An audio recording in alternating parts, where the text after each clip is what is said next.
Hi, I'm Tony Saldana. Welcome to our video series on professional GBS. And in this session, we're going to cover the 9 capabilities of GBS leadership.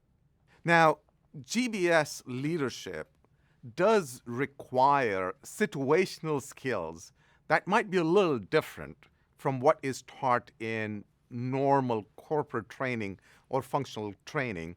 And so in this clip, we will identify what those situational skills are and why do GBS leaders need them in certain circumstances.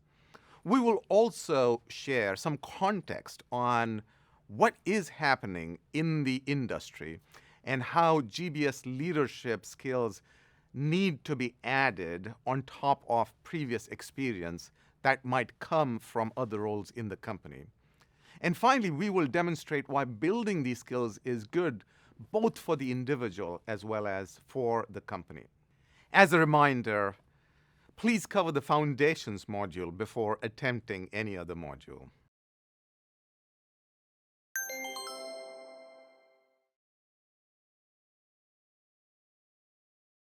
So let's start with a question. What skills do we need to be successful GBS leaders? Now, we're not talking about specifically just the pinnacle of the GBS organization. We're talking about all of us as GBS leaders. Now, not every GBS person is going to need every type of GBS leadership situation, but at the same time, one of the things that we have uncovered through our research is that there are situations that GBS people seem to go through more often than other organizations do. And so part of what we're trying to do is distill those situations and put this in the context of the holistic training that is provided by professional GBS. These skills, these GBS leadership skills, will build upon whatever corporate and other functional training that you may already have and complement them to be successful to take on ever-increasing responsibilities in the GBS industry. So one of the things that we have identified in the process of creating professional GBS is that there is a need for GBS leaders to be prepared for specific situations in managing the conflict that can arise in the company where GBS is established. You know, as the picture there depicts, it may seem like leadership in any organization, including GBS, is very neatly at the top of the apex where you're directing people and getting stuff done. But in reality, sometimes what leadership feels like in GBS is much more complicated. It is, it can come across as being a little more political. And that's not necessarily by intent or by design. It is just the nature of the work. Most GBS organizations are put together by taking people and money and work from other functions and other organizations and sweeping them together in one organization. That does create some natural change resistance, and it's important to acknowledge that. So GBS leadership can feel like a little bit of leadership, a little bit of management, and a lot of diplomacy, because there is a feeling that you might be going into other organizations and telling them, hey, give me your work, I can do that work better. Nothing could be further from the truth. In reality, GBS leaders play a change leadership role in transforming and creating value to the organization. Now, the difference between that perception of being a political organization and the reality of really facilitating change is what this module of GBS leadership is all about.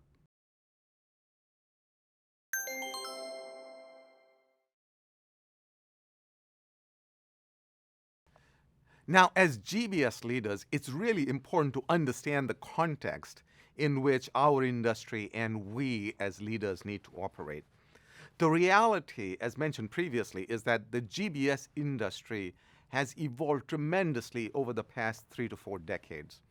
In fact, within that time frame, GBS has been, all the way from being the back office to other functional back offices to now essentially being in the boardroom, directing and leading and influencing the direction of the company itself.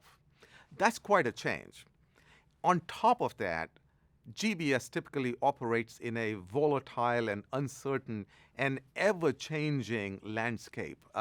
Technology is one of those elements that is constantly changing, as is the potential to create new business models along with the use of work processes and technology. As a result, we have always got to be climbing up the mountain of new GBS skill sets and capabilities. We have got to challenge ourselves. What stronger skills do we need from a leadership perspective in GBS on top of whatever generic leadership skills we may have gathered along the way prior to this particular role?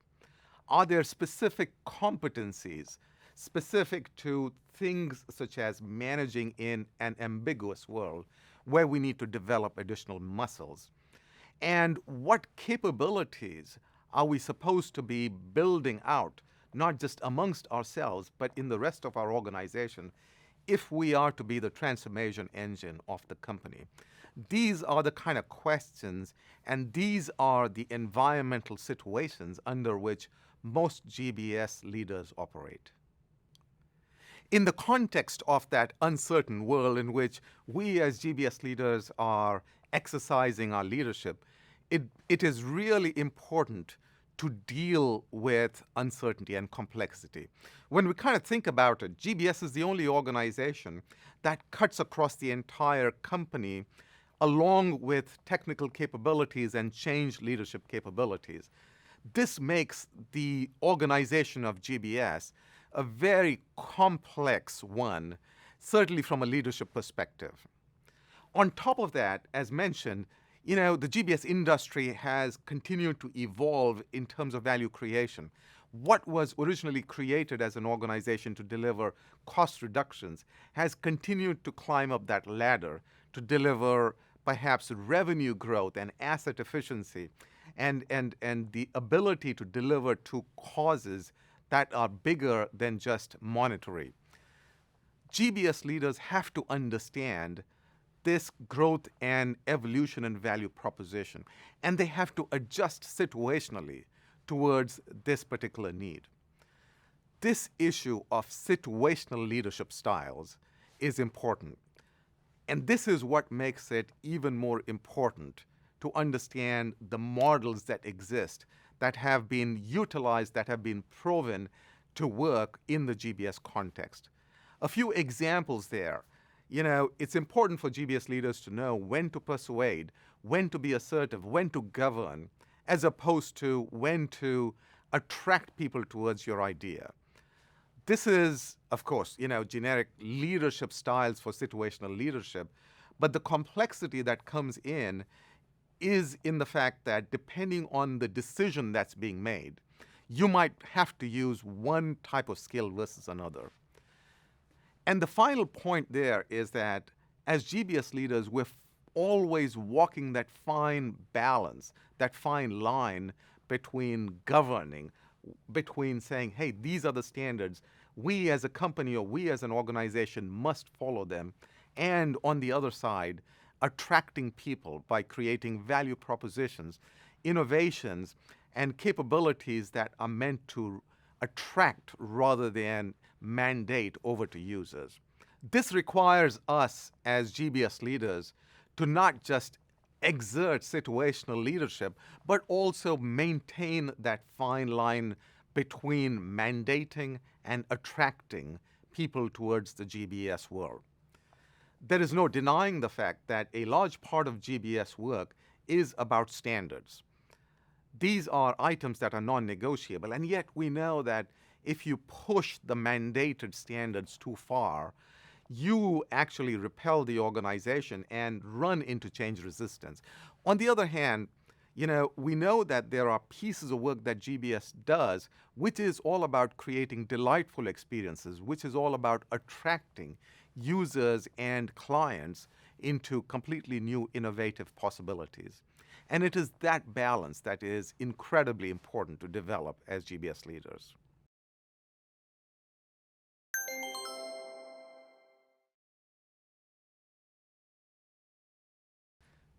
So let's dive a little bit into how you go about developing these situational GBS leadership skills. One way to kind of think about it is the three parts of the circle that you have in front of you. One is corporate skills. These are skills that each and every one of us acquire when we join any kind of management or leadership position in any organization, right? These could be either training on values and principles and purposes, or even situational leadership styles, and how to manage by influence. So that's literally about a third of the leadership puzzle. The second part of the puzzle there is functional leadership. So if you happen to work in human resources or finance or IT, there are capabilities that you need to know that are related to your field of experience. And on top of that, there are capabilities about leading that function. So if you're from finance, not just about how to do financial analysis or accounting, but how to lead financial management or accounting organizations. That really addresses about 2/3 of the leadership puzzle. The gap that we're trying to address through the leadership module of professional GBS is the fact that as GBS starts to take on some of the functional work from other parts of the organization and transform it, there are skills that are needed that are much more about transformational change management.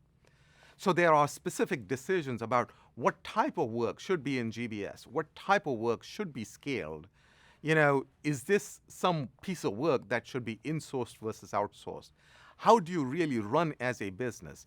And finally, how do you go about addressing change resistance, the frozen middle in the organization? Now, all of this is necessary because most organizations start off by having work on business processes being done by finance or HR or IT or the respective functions, and then slowly over a period of time sweeping that into an organization like GBS, and then having GBS take on the responsibility to transform it and go up the value chain to innovate and create completely new business models. That requires skills that are closer to that of an external consultant like a McKinsey or a Deloitte or an Accenture. These are therefore the skills that we want to focus on developing as part of the GBS Leadership module. Now, as you might imagine, for leadership in any organization, it's really important to build credibility, and that becomes even more important in organizations and industries like GBS, where a large part of the work that we do is always going to be leading by influence. When you kind of look at the work processes or the business processes in any organization, it's pretty much a given that a portion of that work is going to be done outside of your organization. So you're going to have to find ways to convince people and to drive change in parts of organizations that don't directly report into you. Now, there are two things that are important to build that credibility. The first is the power of an idea, a clear, bold vision. This could be a clear, bold vision on how business operations within the company is going to become a competitive advantage. And then take that to the next level. How can finance be a competitive advantage? How can IT or HR or supply chain related processes become competitive advantages? And so it is really, really important to be bold in articulating this and in bringing the troops along. So that's one, but it only works to a certain extent. Real credibility is developed after you deliver results against those bold visions. And so putting those two together and walking that balance, knowing when to attract people towards the idea only to the extent that you can deliver and then build credibility in an iterative manner is very important to bringing the troops along for goals such as competitive advantage. So far we've talked about the need to develop credibility if you're going to bring the troops along in the rest of the company by GBS leaders. Now, we've also talked about how, this is a little bit of a layered skill set. You start at the bottom of the pyramid, as you see in the picture there, with generic corporate leadership type of skills. Then you add to that influence capabilities that you need across the entire GBS organization. But what's really important, which is what we're going to get into next, is what are those specific situations that all GBS leaders some point in time or another are going to face, and what skills and approaches should they take to address those situations.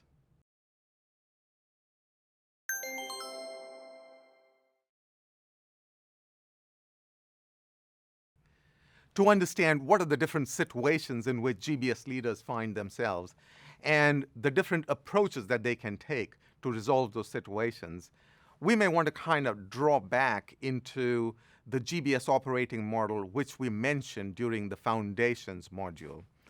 If you recall, in Foundations, we talked about how just about every GBS organization has similar type of activities. You see that in the chart in front of you. Every GBS organization operates in the context of a corporate strategy, which is what you see on the left-hand side, and a GBS strategy. And then if you kind of start up the circle, the starting point for most GBS organizations is that work moves into GBS. And there are some decisions that need to be made around what type of work needs to move into GBS. Then as you kind of go up the circle, you do have the next stage of challenges, which is having taken on that work, how do you stabilize it so that you don't have a point of failure quite literally within a year or so of having acquired that work? By the way, that is a real challenge because 2/3 of most GBS organizations fail to stabilize the work that they take on and therefore start with a major disadvantage. As you go down that circle towards the right, on the top right-hand side, you then take that work, you scale it, you stabilize it, and then you start to run it day in, day out. And as you run it and you move down that circle towards report performance, you then need to identify who are your stakeholders, what do they need to know about your GBS services, about the GBS service levels, about your innovation, about your costs, and identifying almost as if you were a communications expert who needs to know what and when is a large part of the decisions that GBS leaders need to make. And then, of course, towards the bottom of the circle and starting to go towards the left, you've got decisions around how to drive continuous improvements from outsourcing, offshoring, perhaps building new innovation, new business capabilities. And all of that is within the bigger circle, which is client management. This is how to stay true and close to your business leaders so that you are driving the right kind of priorities. Now, all of these situations that we've been talking about, whether it is moving work into GBS or stabilizing it or innovating and improving upon it, these have very specific leadership capabilities that help these situations be more successful. And in the coming few minutes, we're going to describe those capabilities in more detail. So here are the 9 GBS capabilities. There is a lot of information behind each one of these. We could probably spend a day or two just on one of these, but given the limitations of the medium, we're not going to be able to do that. So what I am going to do instead is I'm going to touch upon each of these 9 briefly, starting with the first, which is GBS scope definition. So with GBS scope definition, the problem we're trying to solve there is what kind of work should belong in GBS versus what kind of work should stay in the functions or in the business units. As you can imagine, this can become a contentious and somewhat subjective debate between GBS leaders and other leaders. And what we're trying to do is to make that debate objective. We're trying to identify criteria that people can agree upon upfront, and then the work just falls wherever it falls.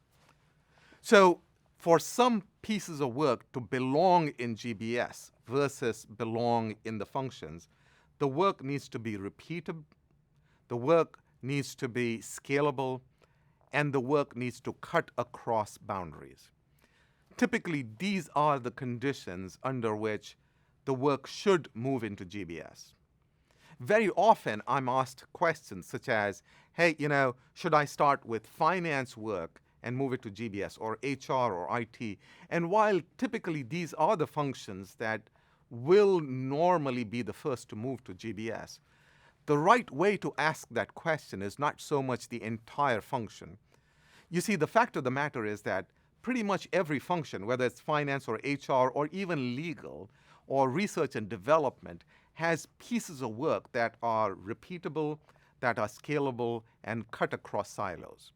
So our job is to identify those criteria and take the emotion out of these conversations so that that work is then targeted and slated to move from one organization to another, i.e. into GBS.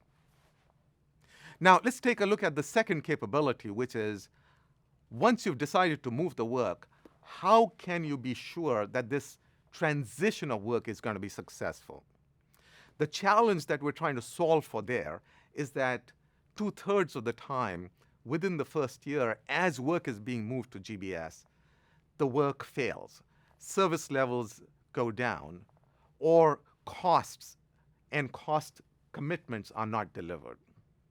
There is one other issue which is even tougher, which is that perhaps GBS has delivered against its commitments, but the perception being what it is hard to make a case that all of those things have been delivered.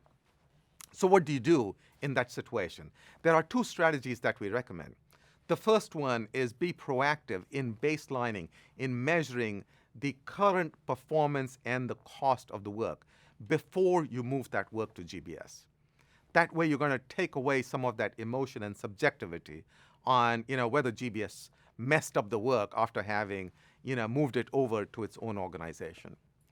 The second thing you have to do is you have to make sure that you've got all of the levers of control within GBS to be able to successfully transition that work, which means you want to move the work, you want to move the people, and you want to move the money together. More often than not, you come across situations where maybe a sending function or a business unit says, hey, here's the work, GBS, but I'm sorry, I cannot move the people. I'd like to control the people or the money. And that's a little bit of a watch out, because that is not going to set you up in GBS to be successful. The third leadership capability is client management. Now, we talked about this in the service management module, but the thing that can go wrong in client management is that the client manager appointee is viewed as a junior single point of contact. So this is a person that I will call upon only when I need something. It is really important as a GBS leadership capability to target developmental or very senior people, senior leaders within the GBS organization, and put them in developmental assignment roles along with business unit leaders so that they become a part of the business unit leadership team. Moving on, then we have the capability of performance tracking. And arguably, this is one of those that more GBS leaders fail because they overdo stuff. One of the challenges that you have, if you put yourself in the shoes of a client, is that perhaps you're being thrown a lot of information about all of the various GBS services and how well or how poorly GBS services are doing. It is very difficult in that situation to keep a frame of reference because you suffer from information overload. Performance tracking in GBS is arguably more an exercise in communications planning and execution as it is more than it is about metrics and metrics calibration. This is the challenge that most GBS organizations should overcome sooner rather than later. The art of understanding which of our clients needs to know what. If I'm a senior business unit leader, I do not need a scorecard or 15 metrics from GBS. All I need to know perhaps are, the 2 or 3 key things that I worry about. Are costs being delivered? Is innovation being delivered? Are my priorities on track? And delivering those messages at the right frequency, at the right time, is part of communications planning, which is one of the reasons I said this is more probably a skill set related to communications management rather than metrics management. The next GBS leadership capability is outsourcing. So the problem we're trying to solve here is, how do we go about selecting the right vendor if we choose to outsource some work? And then, having chosen a vendor, how do we go about setting up a governance structure so that we're working very closely with that outsourcing vendor on a going basis? When it comes to choosing outsourcing vendors, most organizations have a checklist of, cost and service levels and, benchmark and, reference calls and so on and so forth. The leadership capability you need to know at this stage is that your ability to influence the leadership of the vendor perhaps is as important, if not more important, than any of the scorecard metrics on vendor selection. In other words, if you go outsource a piece of work to a vendor and the vendor considers you to be priority number 57 amongst your clients, then more often than not, you are going to have a rough time working with that partner. Moving down the capabilities list, the other option to outsourcing is, of course, creating service centers. And the decisions that you need to make there as leadership capabilities is which country or which location should I put this service center in India or in the Philippines or in Poland or in Mexico City? And then secondly, having decided to create a service center there, how do I run the service center successfully? Most service centers have a challenge in retaining and attracting talent. So how do you go about creating the motivation and your HR systems to have a long-term viable service center? When it comes to choice of service centers, it is really, really important to be holistic. There are all kinds of factors that go beyond cost of resources in a particular location. Political stability, environmental stability, the ability to attract talent, the knowledge that you're not playing in a small pool of resources and that you're going to find it very difficult to attract top talent. These are some of the factors that kind of get into making decisions about service centers. Moving along, the next capability is financial management. And this is somewhat unique because in the construct of running GBS as a business, one way to kind of think about this is you are literally creating the finance organization for a relatively small company because you are managing your costs, but you are also creating a category, a portfolio of different products and services, and perhaps putting some pricing against each of those. So the understanding of what are your cost drivers as well as what are your revenue drivers, and then working with specific clients to personalize the offerings to those clients. That's really, the art and science of running finance for, like I said, a small-sized business. The last two capabilities relate to organizations. GBS organizations do have to have deliberate strategies for organization designs. The best approach is continue to horizontalize the work so you go across functional silos. So go across finance, HR, IT, supply chain, whatever functions that you deal with.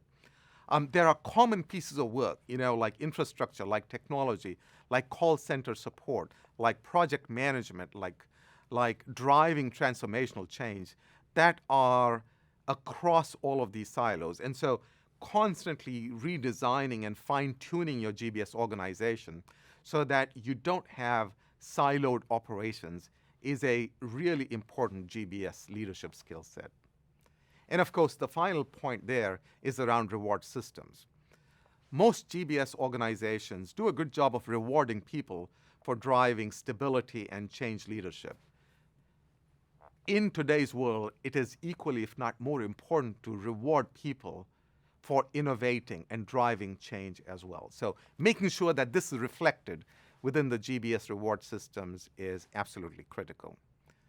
So we've gone through these 9 capabilities relatively quickly, but as mentioned, there is a lot more available on each of these, and please seek out very specific deep dives as needed within this list of capabilities.